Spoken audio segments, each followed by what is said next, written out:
There's been a recent dip in Labour's opinion poll lead, narrowing by 2 points following Kemi Badenoch's debut as a Conservative Party leader.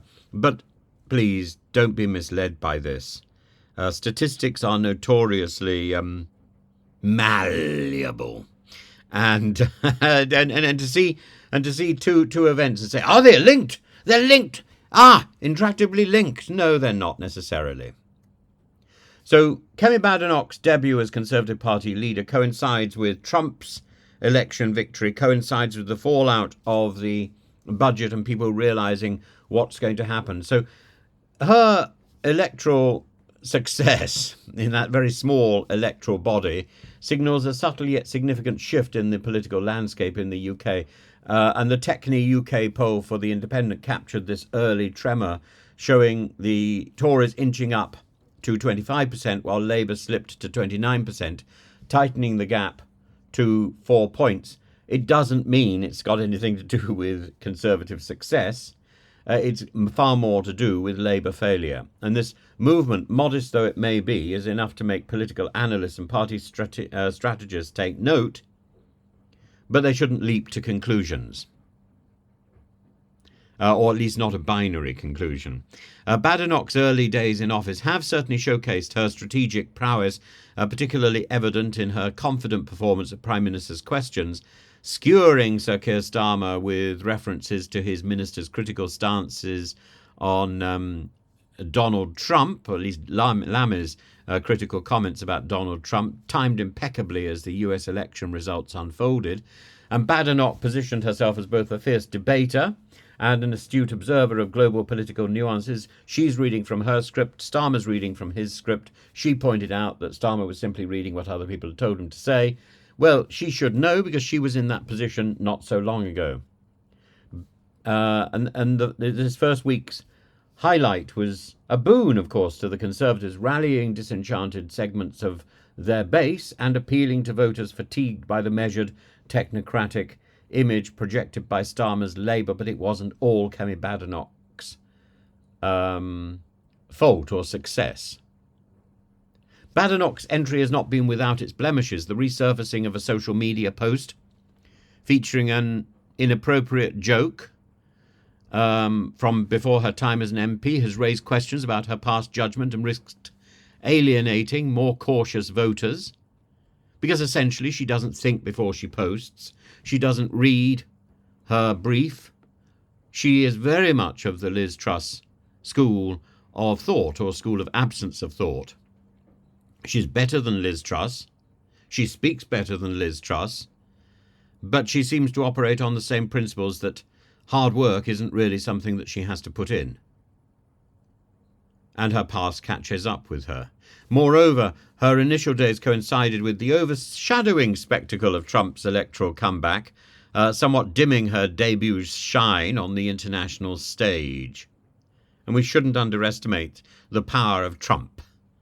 The Labour Party's 1 point drop could be attributed not only to Badenoch's arrival, but also to the Trump situation, also to the self-inflicted wounds, notably the unpopularity of recent budget decisions, the £40 billion tax hikes, including the contentious move on farm inheritance tax and the raised employer national insurance contributions. Put all these together, this stokes discontent, to say nothing of the educational tax, the VAT on education. Starmer's government, faced with an increasingly scrutinising electorate, knowing that it's almost impossible to get a GP appointment, knowing that it's almost impossible to walk down the street without slipping on leaves because nobody in the council is bothering to sweep them up, must contend with the perception of overreach and a squeeze on middle and upper class voters and working class voters who realise that this is all fake, destabilising their support among traditional and newer Labour sympathisers alike. For Nigel Farage in Reform UK, Trump's triumph in America didn't translate to domestic momentum at all, keeping their support at 18%. Meanwhile, Sir Ed Davies' Liberal Dems and the Greens have shown little change too, suggesting that the spotlight remains firmly on the fixed binary struggle between Labour and the Conservatives. But it doesn't mean, statistically, it doesn't mean that the Conservatives are directly responsible for their little surge in popularity.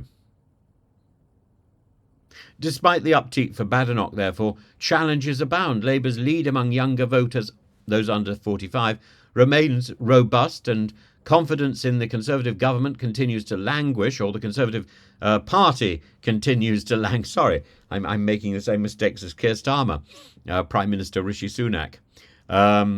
Confidence in the Conservative Party continues to languish, dropping to 31%. The Conservative gains among pensioners, buoyed by discontent over Labour's cancellation of winter fuel payments, illustrate Badenock's potential strategy: consolidate the older vote while clawing back trust in economically dangerous demographics.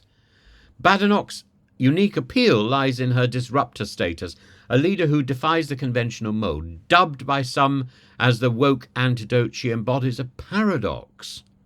The face of a modern diversity, double diversity, yet critical of progressive orthodoxy. This contradiction is part of her allure. She is seen as pragmatic but provocatively so, a figure whose political fashion sense is sharp, not just in attire but in rhetoric, and her capability to challenge consensus, inject friction, keep potential rivals off balance, adds to her unpredictable dynamism of leadership. Still, a lone week in politics is rarely predictive. Badenock may have jolted the Tories from their polling torpor, but sustaining that momentum against the backdrop of enduring policy challenges and internal party friction will be her true test. For now, she stands as perhaps some sort of breath of fresh air and a storm on the horizon, a leader who even in the early days has made it clear she simply won't play by any rule book. Whether that reinvigorates her party or proves divisive and proves to be her ruination remains the unfolding drama of the coming months, but I wouldn't give it much more than a year.